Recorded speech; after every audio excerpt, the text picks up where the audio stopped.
You know, I've been around for a while. I've met some interesting people. Done some crazy things. So you'd think that there wasn't much that could take me by surprise. You'd be wrong.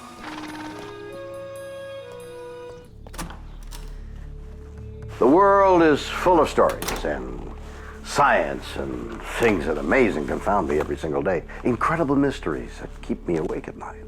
Some I can answer, and others just defy logic. Have aliens infiltrated the human race? In Mexico, a farmer finds a mysterious and terrifying creature that looks like nothing on Earth. I have invested thousands of dollars just trying to know what this creature is. Did pilots from another world crash land in Mexico? In Arizona, a woman claims to have been fathered by an ET in a top-secret government experiment. There are extraterrestrials walking amongst us. Can human and extraterrestrial DNA mix together? And in Nevada, a U.S. serviceman befriends a colony of aliens living secretly on an Air Force base. They wouldn't hesitate for a second to kill a human. Yeah, it's a weird world, and I love it.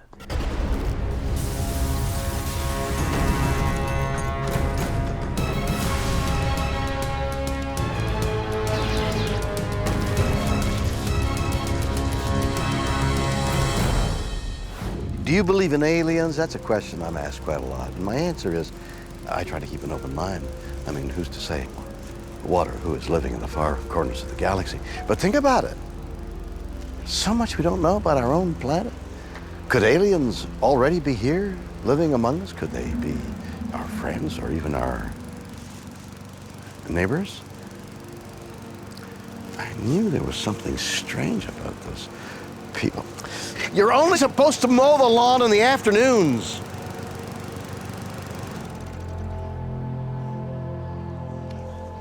God, they're impossible to live with.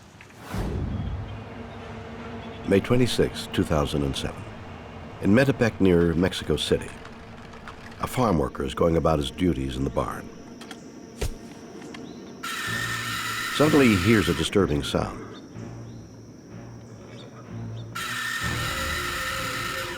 It's coming from one of the traps he has set to catch rats. They never heard something like that. They couldn't exactly say this was the sound that we heard in another animal. He discovers to his horror that instead of a rat, the trap holds a tiny, human-like being. Jaime Maussan is Mexico's foremost UFO investigator. This creature is something that you have never seen before. The eyes are gray and amazing. The skin is like covered with oil. You can see some hair. You can see the feet. The feet are like human. The hands are like human. The head, it's like a baby head. The farm worker shows his colleagues what he's found. They don't know what to make of it. I can just imagine the surprise when they were seeing this creature moving and trying to escape. They were very afraid. Their boss is a wealthy local businessman named Mario Moreno Lopez. When Mario Moreno Lopez saw the creature for the first time, he just said, "What the hell is that? I never seen something like that. What is that?" And nobody could answer to that question. Lopez is fascinated by the creature. Lo que estamos analizando tiene una rapidez increíble y tiene una inteligencia increíble, ¿no? But they can't figure out what to do with it. And the beast is shrieking in agony.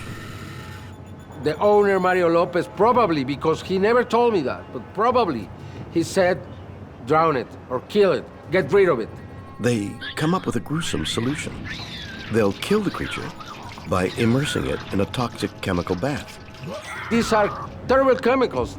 Chemicals that are used to cure leather. You put in your hand, in your skin, and burns you.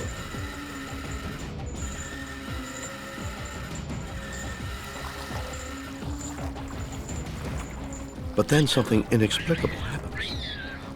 The animal refuses to die. The creatures survive inside these chemicals. Could anything on Earth survive something like that? Finally, the beast is lifeless. Mario Lopez now has in his hands a dead creature. He doesn't know what it is. He knows it's not something normal. Lopez brings the creature to Maussan, believing only he can solve the mystery. When I saw the creature for the first time, I was very skeptical. I didn't know if this was a joke. They were trying to confuse me or to discredit me. But Maussan is fascinated and decides to undertake an investigation. He subjects the creature to a battery of tests. We have tested this DNA of this creature around the world. And when the results come back, Maussan is stunned. The animal is genetically distinct from any species known to man. We found in the DNA of this creature that it's even closer than the chimpanzees to human beings. It's almost human. Maussan also believes the creature could have other, even more bizarre origins. We don't know how to test for alien DNA, but I'm very sure that the DNA of the aliens is very similar to the DNA of humans because the DNA is universal. But while Maussan is trying to decipher the test results, his investigation takes a macabre twist. Mario Lopez, the owner of the ranch where the creature was caught, is found dead, burned to death in his own car. Mario Lopez brought the creature to me at the end of June 2007. Just 4 weeks later, he was murdered.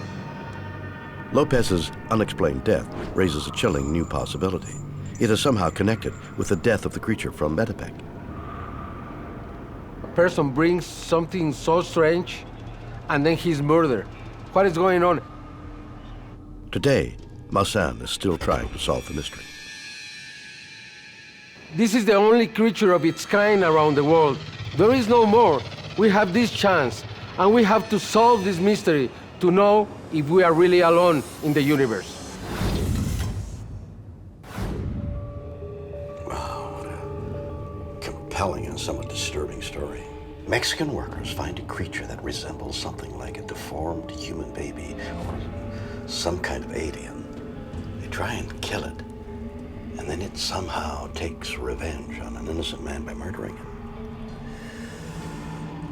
Could a little guy like this do something like that? Is this proof that aliens exist and are here on Earth? I mean, this is Mexico we're talking about. All kinds of crazy things happen there. Of course, there could be a perfectly innocent explanation. Is this proof enough?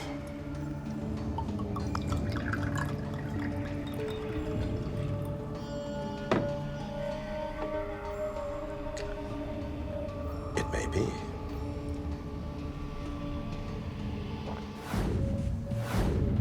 Logan Hawks is the author of Close Encounters of the Old West. He believes the Metepec Creature is just the latest in a long line of alien visitors that left their mark on that region. If you look back into the myth and mythology of the people that lived in this neck of the woods, the Metepec Creature very much looks like a little person described in some of these legends. Hawks has an intriguing theory to explain the creature's origin. I believe this extraterrestrial creature was a pilot of a craft that flew through the zone of silence. It affected his guidance system, his ability to control the ship. He crashed on a farm where he was discovered by a Mexican farmer.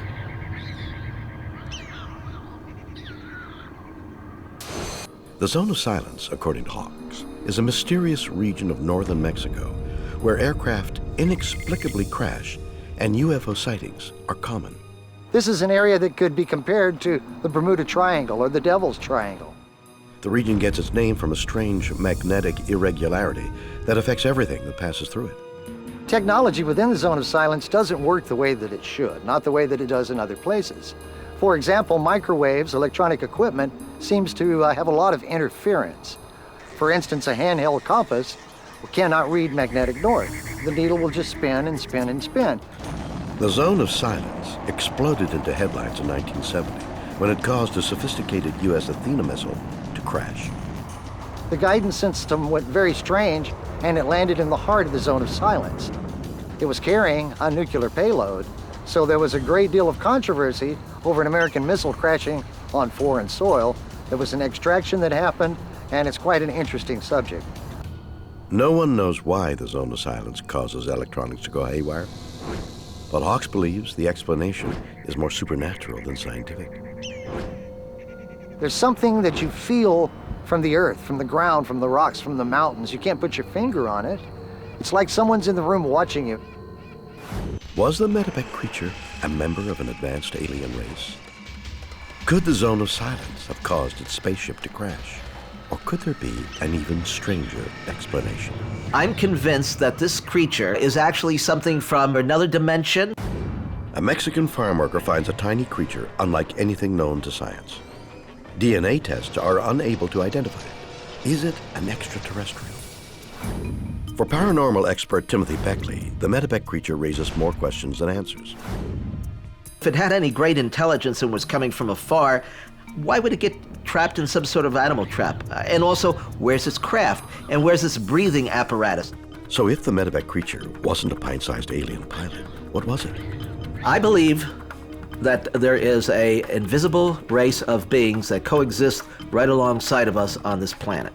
I have had 3 UFO sightings, so I know that these things are real. They are not hoaxes, they are not hallucinations, but I do not believe that most of the objects that have been seen are from outer space. I think they are more closely akin to our own reality. Perhaps they come from another dimension. Perhaps they come from somewhere beneath the Earth. But the sightings are real, and people are reporting legitimate, far-out things. I'm convinced that this creature, this so-called alien baby, is what is known as a jinn, an invisible, supernatural being that exists on a parallel dimension. The jinn, or genie, as it is also known, is a being first described in the Muslim holy book, the Quran. They're said to appear out of nowhere to create mischief. And of course, we do know about the genie in the lamp that have the ability to change shape. Sometimes they are seen as small beasts. Even more intriguing, Beckley claims to have hard evidence of their existence. I have compared it to photographs that people have taken of these jinn, and they look remarkably similar. Beckley says further proof can be found in the death of Mario Lopez, the rancher who found the creature. They are evil, sinister creatures. If you kill or injure a jinn, you can expect some form of repercussion. The farmer who was responsible for the death of this creature felt the heavy hand of the jinn. Could this be an interdimensional case of mistaken identity? Or is the truth just as weird, but closer to home? Taxidermist Robert Marbury is fascinated with the Metepec Creature. But he doesn't think it's alien or a trans-dimensional being. He believes it's a hoax. I think the Metepec Creature is a skinned spider monkey. And how can he be so sure? Marbury is director of the Minneapolis Association of Rogue Taxidermists. It's a group that creates artwork out of animal leftovers. I'll tell you about the work that our members make. Some of them make cryptozoological animals, animals that may or may not exist, chupacabras, Fiji mermaids, capricorns. Is the Metepec Creature a piece of creative taxidermy glued together in somebody's garage? To find out, Marbury is going to demonstrate how easy it is to create one. So the proposal is, how do you create a Metepec Creature? I'm on the east coast of the US. I don't have access to monkeys. I have access, however, to squirrels, and this particular piece is a roadkill. So what I've done is I've taken this and I've skinned it. I have a taxidermy friend that calls it taking off the pajamas. Marbury then covers the carcass in salt to dry it out. Salt's the best mummifier. It takes all the liquids out of the tissue. The next step, a drastic makeover to take it from everyday rodent to cosmic commuter. I'm going to take sort of traditional clippers and really remove the head and replace it with this monkey skull, which would allow it to be a little bit more like the Metepec Creature. Marbury then uses sandpaper to shape the skull and teeth. But you can see very quickly how you can make it look more and more like a human's mouth. And at this point, we kind of feel like we've seen this guy somewhere before. In just a few simple steps, Robert Marbury has crafted a skeleton that looks just like the Metepec Creature. But could such a thing fool the experts? According to Marbury, it's happened before. There's a chupacabra that was found in Texas, and it made a lot of news cycles. And I sent that picture to a friend of mine who makes beautiful rogue taxidermy. And her response was, yeah, it's pretty nice, isn't it? And I realized she had actually made it. But if these fakes can be so easily spotted, how has the Metepec Creature fooled so many people for so long? Humans are hardwired to make sense of random patterns. We see something which we don't see on a daily basis, and your mind kind of rallies for an answer, and then the suggestion, oh, this is an alien. I think that's a little arrogant on our part to envision aliens as a version of me, but with a big head. I think when you get down to Occam's razor, and the simplest explanation is often the correct one. This, to me, is a spider monkey. Was the Metepec beast created through taxidermy? Is it a supernatural djinn from another dimension? Or is it an alien pilot that crash-landed in northern Mexico? Weird. Or what?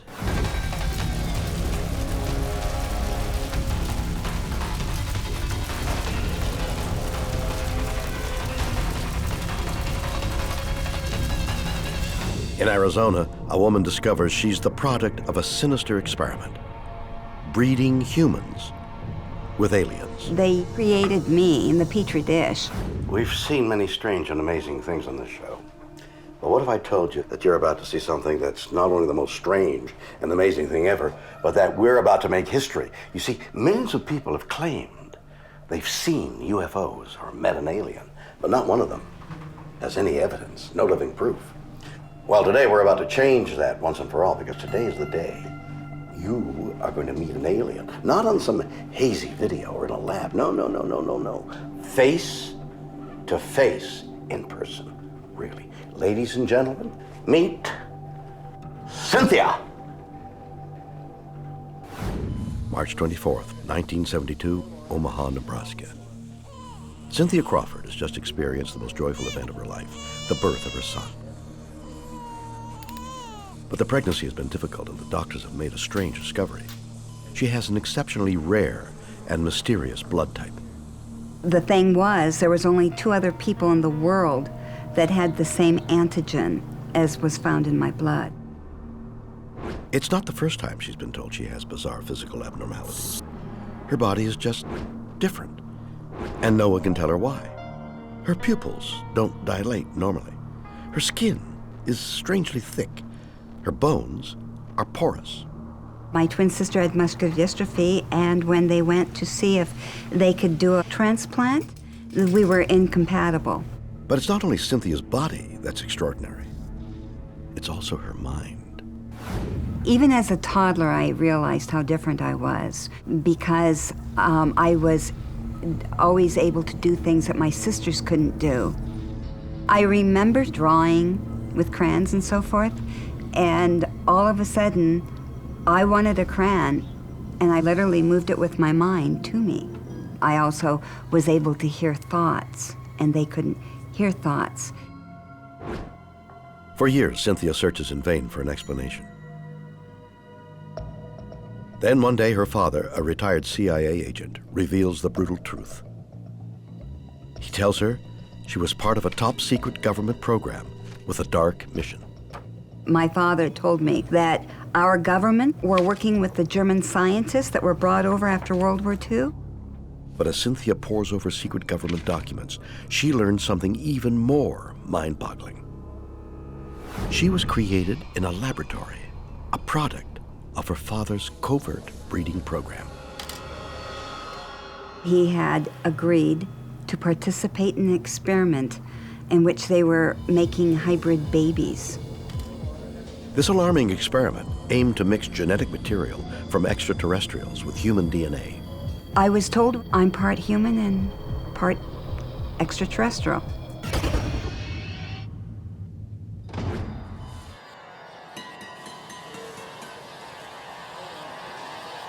The way they created me in the Petri dish was they used alien DNA that the German scientists brought over with them, and the rest from my father and my mother, and mixed it all together in the Petri dish, and then and inserted it in my mother's womb. And that's how I came to be. I've been told that I'm 34% human, 28% Zeta, and 38% Anunnaki. And I'm not alone, and I know that because I've had numerous phone calls and emails from people that know that they've come from other planets. I've even met them. Crawford is stunned by her father's confession. My first reaction was anger. I was very angry to think that this had been done to me because of all the abilities, the things that I was able to do. My whole life, I was told I was a creep or a freak. When the story sinks in, it unlocks a secret past that's somehow remained dormant in the young woman's mind. Her entire life has been haunted by nightmares of alien encounters and weird lab experiments. Now she thinks she knows why. They're real memories from her childhood. It answered all these questions about why I was having visits from beings and why I'd been taken up in ships all my life. My very first memory of an encounter with an extraterrestrial, I remember standing up in my baby bed and holding on to the bars, and I remember talking to a being, giggling and laughing. But Cynthia isn't traumatized. Instead, she embraces her new identity and tries to find out more. She learns the secret government program is not only larger than anyone could possibly imagine, but she's not the only one it created. There are extraterrestrials walking amongst us. We're talking about probably hundreds of thousands on this planet of extraterrestrials and hybrids. Are Cynthia Crawford's claims far-fetched nonsense? Or could the unthinkable be true? Can humans and aliens combine? How many hybrids are out there? And what exactly is their purpose?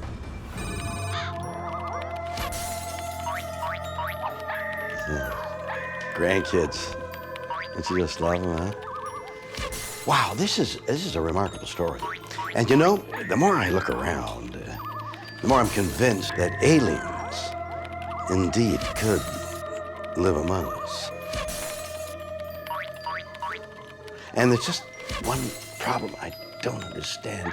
Why? I mean, if you were an alien, why would you choose to live among a species like us? Would you go for something a little more advanced, like amoebas?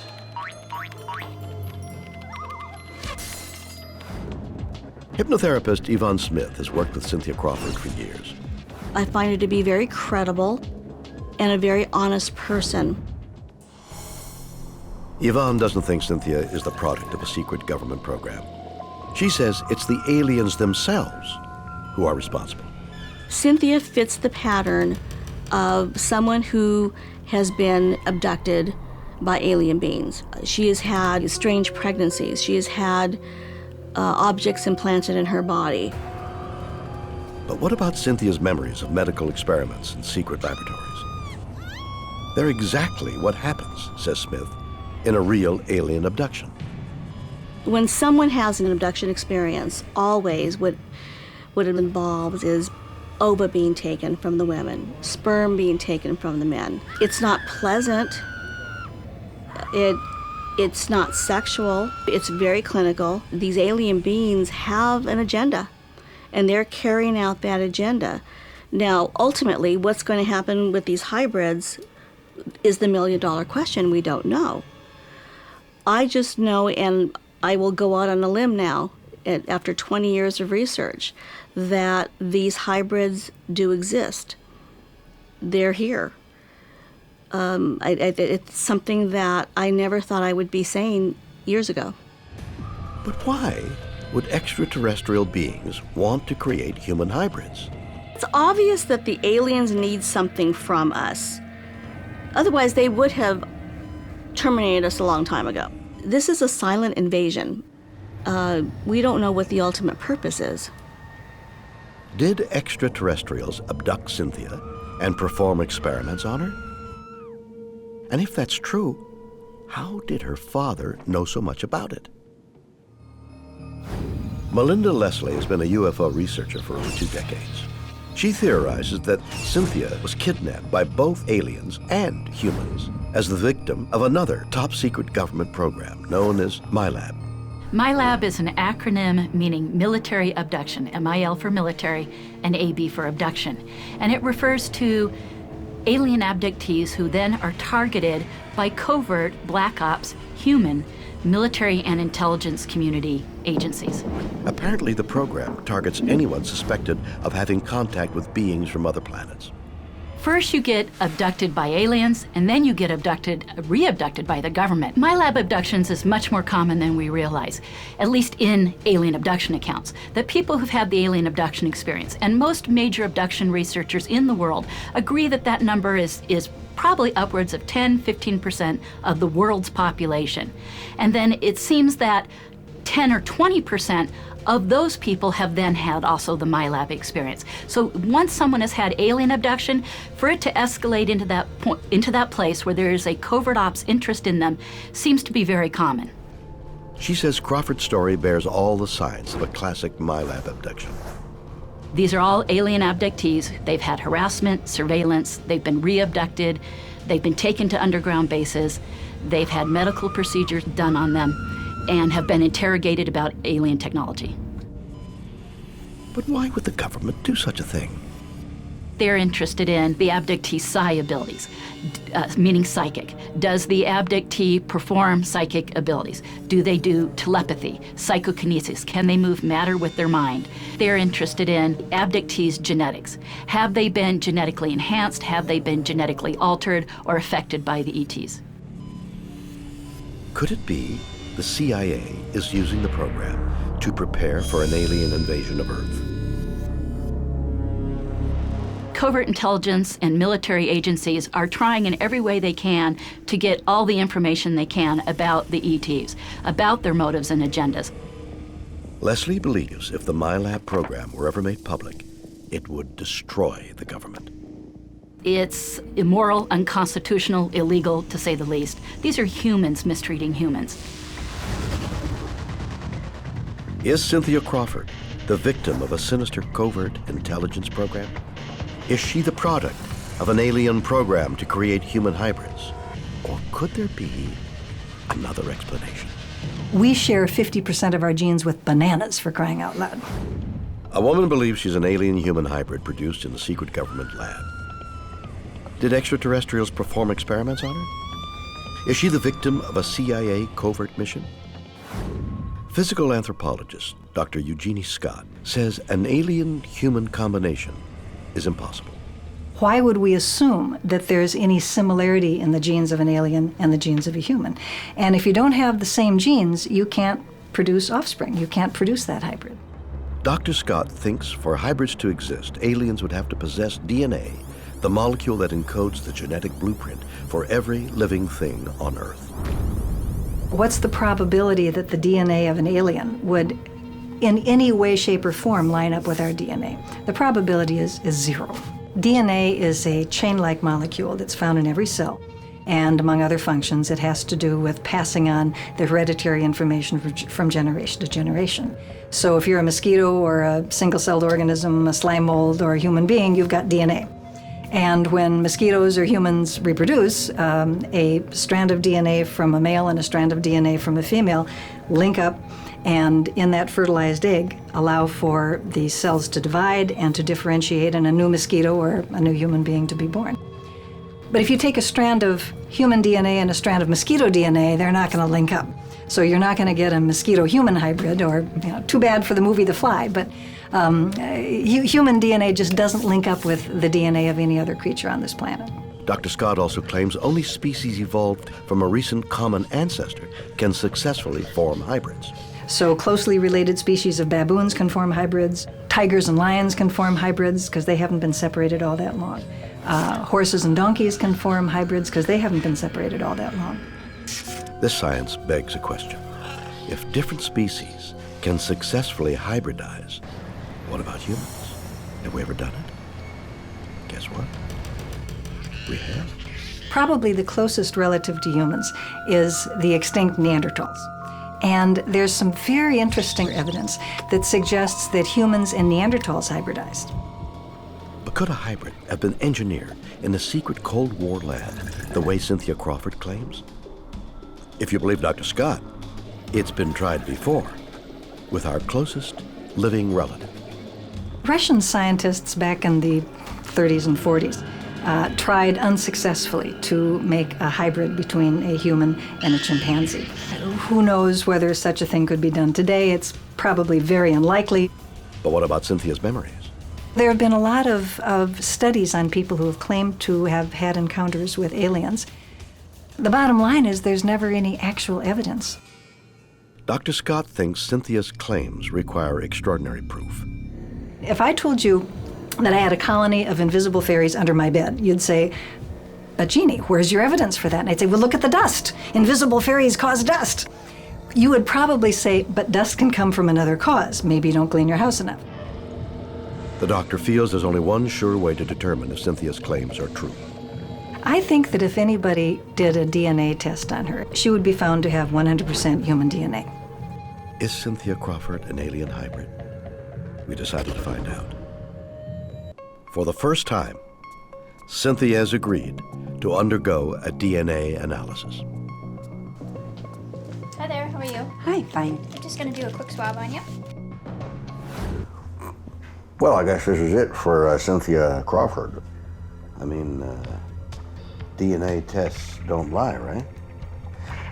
It's incredible, isn't it? I mean, just a tiny fragment of organic matter, they can tell everything about what you're made of. Oh my goodness, I'm made of pepperoni. In a few days, the results are back. Cynthia, I'm Dr. Baird. I have the results of your DNA test. Are you ready? Yes. Okay.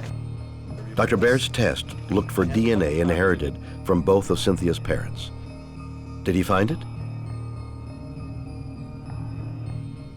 We do DNA testing, we do it all the time. It was a little bit interesting to see whether we could pick up anything that would be different. The test comes back conclusive. So the bottom line, Cynthia, looks like you are human based on the results that are here. Cynthia has DNA from a normal human mother and father. But how? Did her father lie? I'm very saddened by it because I wanted to be able to have some kind of proof. But in this remarkable story, there's still one more twist. Even though we could not pick up any alien DNA in your profile, doesn't mean that it's not there. It means that we don't have the systems that are available to pick it up. For Cynthia, it's good news. It means there's a chance her wild claims could yet be true. They have absolutely no way of determining alien DNA. There are no tests for alien DNA because they've never had aliens that they've been able to get DNA swabs from. Could Cynthia have alien DNA after all? Is she the victim of a sinister alien abduction? Or was she the target of a top-secret intelligence gathering operation? Whatever the truth, this story is 100% weird. Or what?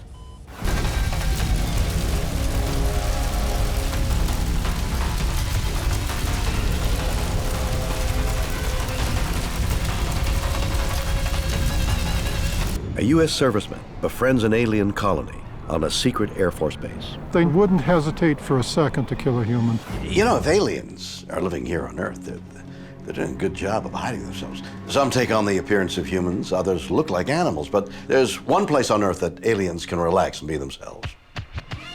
Somewhere where being totally strange and weird isn't strange and weird at all.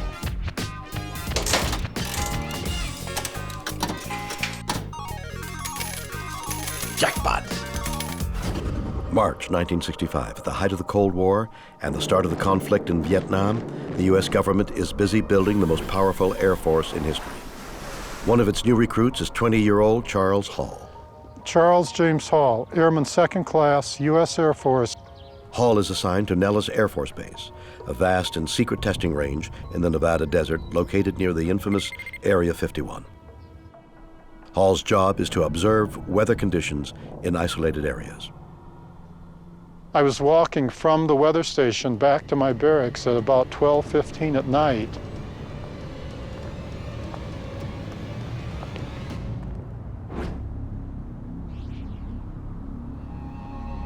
There were 3 of them out by the garbage container.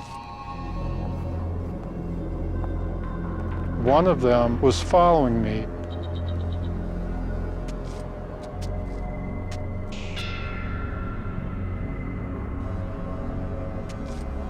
I thought that I was sleepwalking or dreaming. As the days go on, the sightings continue. Hall wonders if he's losing his mind. For the first 6 months I was in terror, and even when they were standing in front of me, I thought I was hallucinating. I'm out there alone, and I don't have any frame of reference. The fear of the unknown is far worse than being shot at or anything else. As the encounters continue, Hall begins to accept a bizarre possibility. They're not hallucinations. They're extraterrestrials. He even gives them a nickname, the Tall Whites. The reason I call them the Tall Whites is because their skin is as white as a piece of paper. But why are they there? The young airman soon discovers it's no accident. Not only are his Air Force superiors aware of the aliens' presence, they're hosting them in a secret underground complex, protected and hidden from outside view. It was a very large base because it was all tunneled into the mountain. In return, they hope the visitors will share the secrets of their advanced technology. I estimate that there were probably 200 Tall Whites living on the base. Deciding to investigate further, Hall uncovers something disturbing. The Tall Whites aren't quite as friendly as they seem. Official records reveal many of his predecessors on duty at the weather station mysteriously lost their minds or were killed by the aliens. 41 airmen were sent out there before me.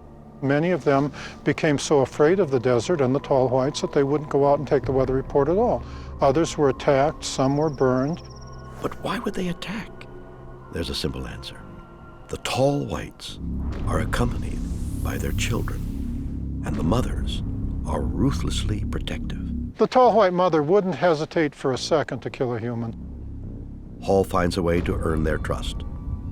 He rescues the child of an alien he calls the teacher.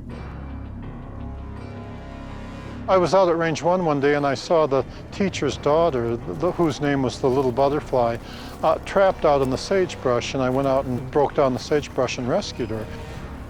As a result, Hall is given extraordinary access to the creatures, allowing him to study them up close for the next 2 years. What he learns defies belief. The young adults are about the same height that I am, 5'10", but they're very frail. Their nervous system runs 2.5 or 3 times faster than ours, and so when you're dealing with them, they can move suddenly or do very unexpected things way faster than a human can.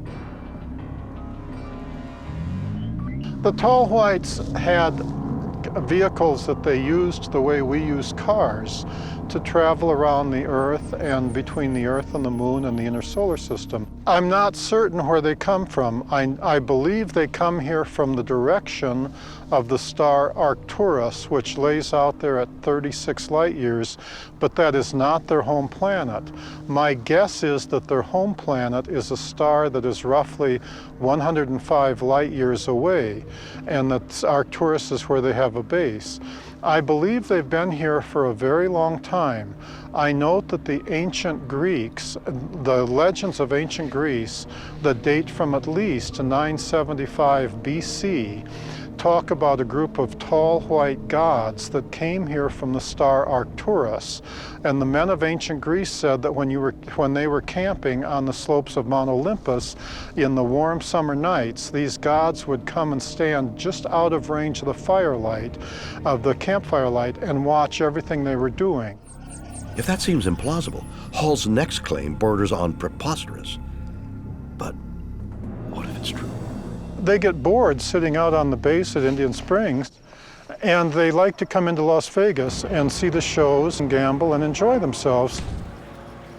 The Tall Whites were very good gamblers because their eyesight was better than those of humans. So they could look at the back of a card in the blackjack deck and always tell what the next card was. Hall finished his military service in 1968 and never saw the Tall Whites again. He believes they're still living at Indian Springs. It would surprise me if they weren't, because they had been in that mountain, in that valley, for at least 200 years. Could this be definitive proof that aliens are on Earth? Has the U.S. government been harboring extraterrestrials? Or is Hall's story simply the ravings of an eccentric? Veteran UFO reporter Paula Harris spent months investigating Hall's story. I truly believe the credibility of this man, and I believe this story. It's truly an amazing story. Harris obtained Hall's old Air Force psychological tests to try to determine if he might have been mentally unbalanced. She made a startling discovery. Hall passed with flying colors. It was a test on logic. So Charles Hall is very controlled, and he's very logical, and he's very credible as a witness. Harris also learned that after his military service, Hall completed 2 master's degrees and worked as a nuclear physicist before going public with his stories of tall whites. Could someone that educated simply be making it up? She thinks Hall's account is simply too thorough and meticulous to have been invented.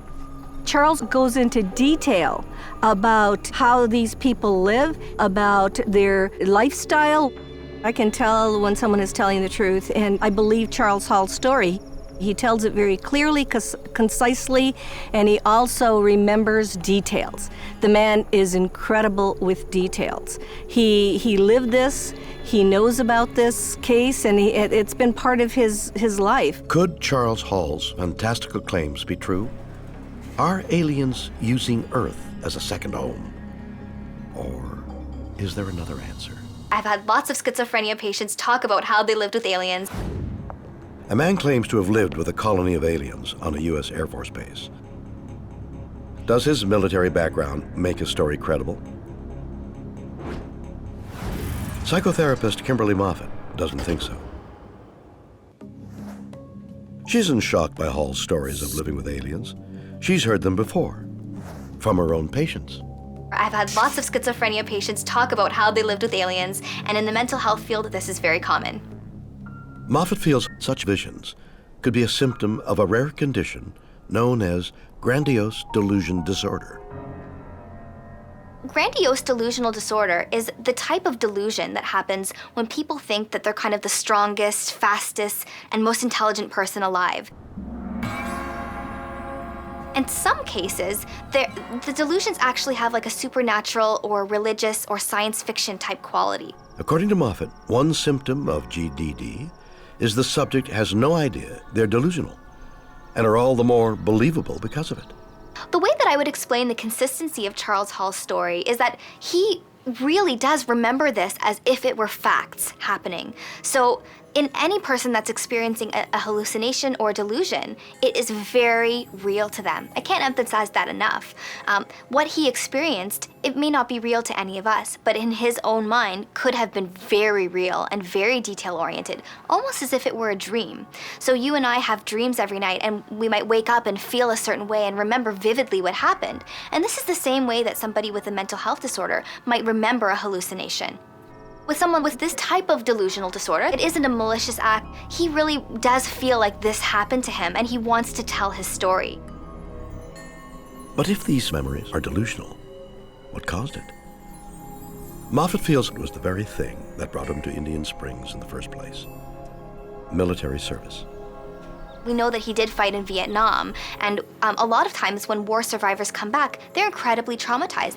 Sometimes that can be something that lasts for the rest of their life and can even push them into having other mental health issues. With something like schizophrenia, there is a genetic component. That part has been proven.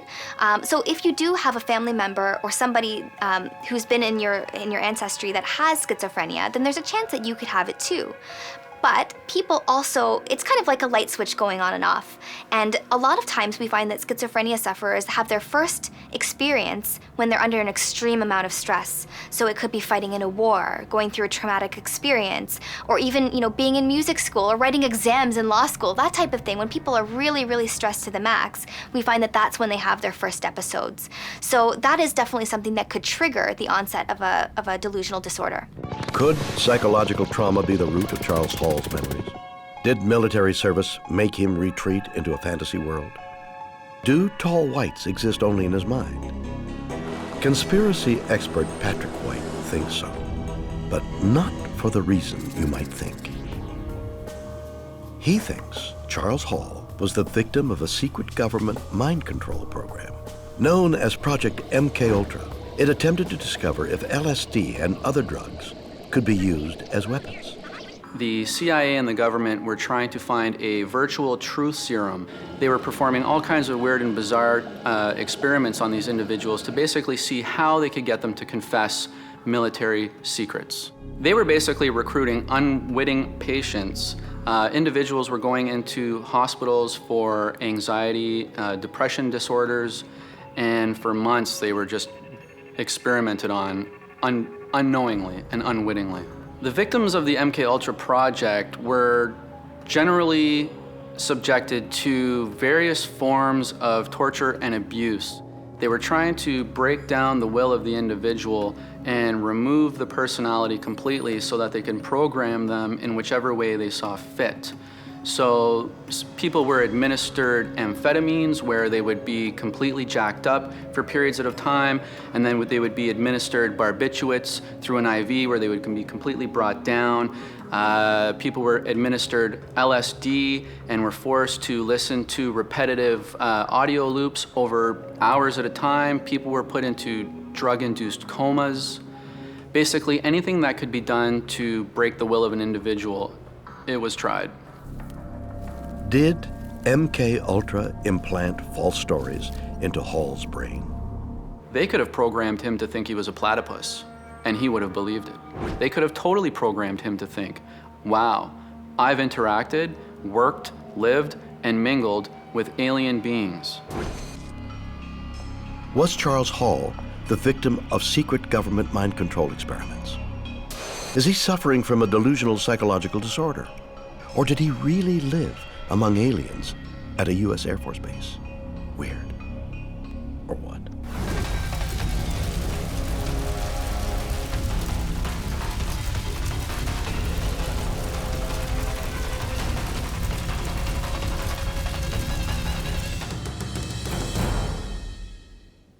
So there we have it. Stories of real-life ETs who may be our friends and neighbors. In Mexico, a strange and unidentifiable creature is found by a rancher. Could it be a visitor from another world? In Phoenix, a woman claims to be a human-alien hybrid. Does she represent a new transplanetary species? And in Nevada, a young serviceman discovers extraterrestrials living on a remote Air Force base. Is the U.S. government covering up its contacts with an alien civilization? Are these stories evidence that we share our world with beings from outer space? Can we dismiss those who claim these things are true? You decide. Join me next time for more stories that will undoubtedly be weird, or what?